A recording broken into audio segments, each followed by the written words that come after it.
Hello friends, जय माता दी। मैं अंशिका झा स्वागत करती हूँ आप लोगों का अपने ब्लॉग चैनल में। तो जैसे कि आज मैं आप लोगों को कुछ बताने वाली हूँ, कुछ टिप्स बताने वाली हूँ घर की बढ़ोतरी के बारे में।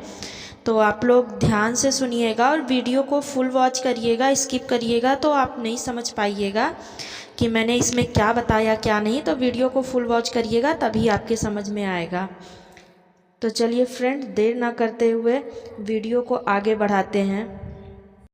जैसे कि फ्रेंड्स, कुछ लोग बोलते हैं, कुछ लोगों का कहना है कि हमारे घर में इतना सारा पैसा आता है लेकिन हमारे घर में लक्ष्मी टिकती नहीं है। हमारे घर में एक भी पैसा टिकता नहीं है। हमारे घर में कमाई तो बहुत है लेकिन पैसा रुकने का नाम नहीं ले रहा है।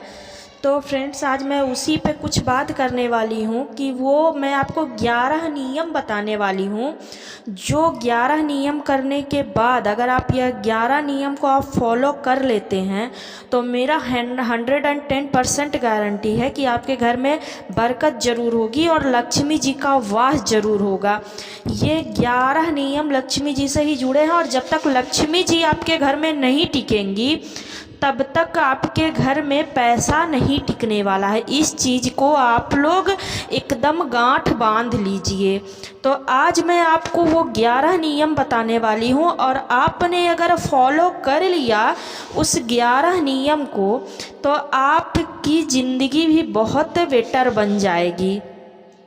तो फ्रेंड्स, सबसे पहला नियम जो है वो है महिलाओं का घर में सुबह जल्दी उठना। सुबह के टाइम जो महिलाएं लेट से उठती हैं, जैसे कि सूर्य भगवान के उगने से पहले महिलाओं का बिस्तर छोड़ देना बहुत ही ज़रूरी माना गया है। ये बहुत ही शुभ होता है। और जो महिलाएं सूर्य भगवान के उगने के बाद बिस्तर छोड़ती हैं उनके घर में लक्ष्मी नहीं टिकती है। ये हो गया फ्रेंड्स पहला नियम। और दूसरा नियम मैं आप लोगों को बताने वाली हूँ, जो कि घर में जो होता है, घर में देर से झाड़ू लगाना। हमारे घर में फ्रेंड्स, हमको उठने के बाद सबसे पहला जो कार्य करना है वो है झाड़ू लगाना।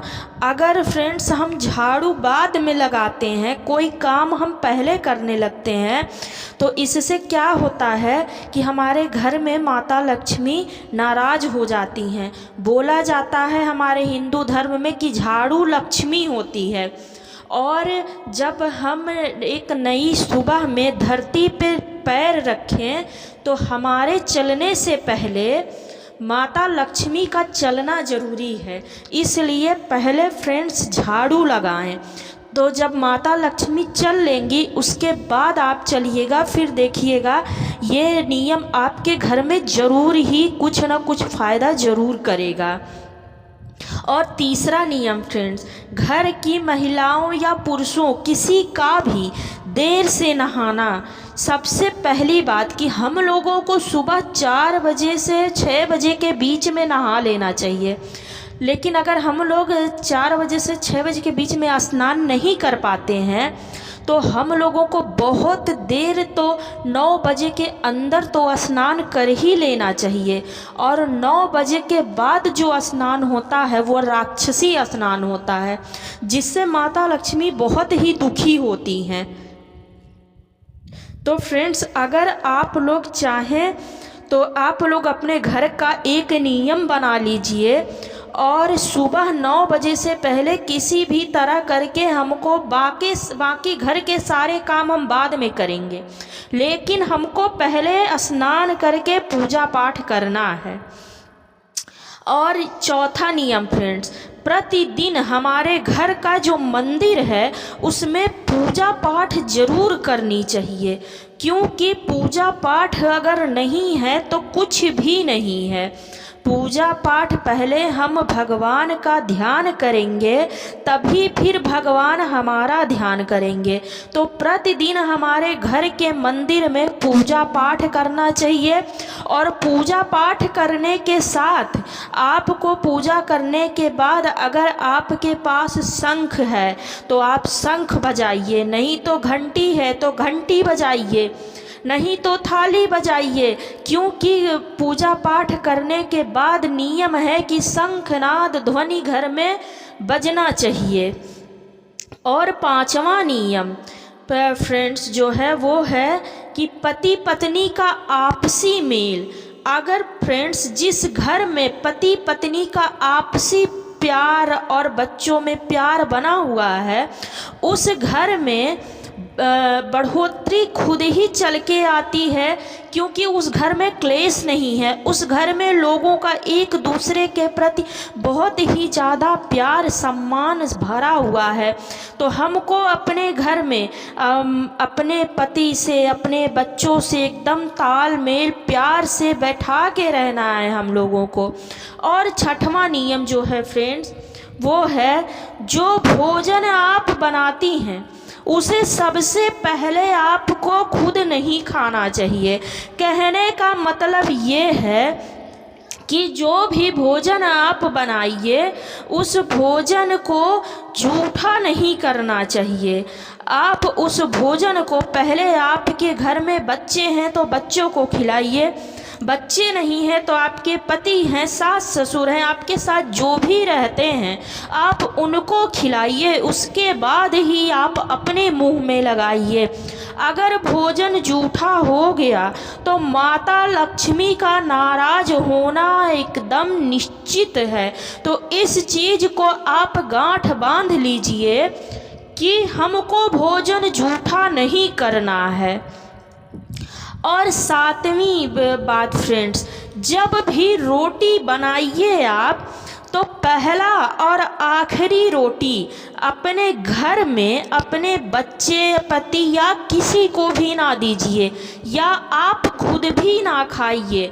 उस पहला और आखिरी रोटी को आप गाय, चिड़िया, किसी को भी दे सकते हैं, लेकिन गलती से भी उस रोटी को अपने बच्चों, पति या आप खुद मत खाइए।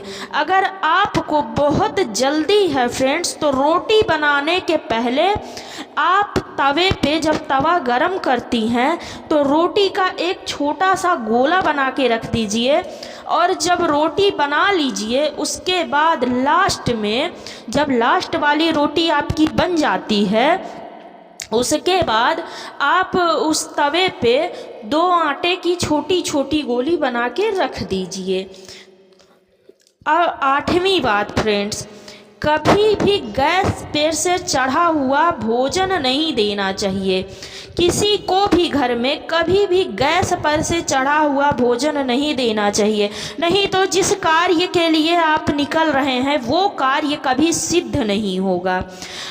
नौवां बात फ्रेंड्स, चकला और बेलन को कभी भी जूठा नहीं होने देना चाहिए। अगर आप रोटी बना के चकला और बेलन धोते हैं तो उसके लिए आप अलग स्कॉच वाइट रखिए, उसको कभी भी आप जूठे साबुन से नहीं धोएं जिससे कि आप घर के और बर्तन धोती हैं। नंबर 10वीं बात फ्रेंड्स, पैसा रुपया जो भी हो उसको जब आपके घर में आपके पति की पहली सैलरी आती है तो उस सैलरी से 5 रुपया, 10 रुपया, 50 रुपया जो भी होता है आप निकाल के पहले भगवान के नाम पे रख दीजिए। आप अपने घर में पूजा करती हैं तो पहले भगवान के नाम पे कुछ मंगाइए, भगवान का प्रसाद, भगवान का दिया के लिए तेल, भगवान के लिए बाती, उसके बाद ही आप घर में कुछ भी खर्चा करें। और नंबर 10वां फ्रेंड्स कि सूर्य देव को जल जरूर देना चाहिए। हम लोगों को पूजा करने के बाद कोई महिला हो, पुरुष हो, लड़का हो, लड़की हो, उसको सूर्य देव को जल जरूर देना चाहिए, इससे सूर्य देव प्रसन्न होते हैं। सूर्य देव आज के समय में एक प्रत्यक्ष भगवान हैं, उनका पूजा बहुत ज़रूरी है। जिस लड़के को नौकरी में अड़चन आ रही हो वो लड़का तो ज़रूर ही सूर्य देव की पूजा करे, उसका हर कार्य सिद्ध होगा। नंबर 11वां फ्रेंड्स, कपड़ा मैला बाथरूम में कभी भी नहीं छोड़ना चाहिए। अगर आप बाई चांस नहा के जल्दी जल्दी में हैं, बाथरूम से आप नहा के निकल गए, कपड़ा छोड़ दिए, तो आपको उसी दिन कपड़ा धो लेना है। आपको कपड़ा बाथरूम में मैला नहीं छोड़ना है फ्रेंड। अगर आपका कपड़ा मैला बाथरूम में पड़ा है तो आपके घर में मैल जरूर आएगा, और माता लक्ष्मी मैल से बहुत ही ज़्यादा दुखी होती हैं। तो आप लोगों को मेरी वीडियो पसंद आए तो चैनल को सब्सक्राइब करिए, वीडियो को लाइक शेयर जरूर करिए।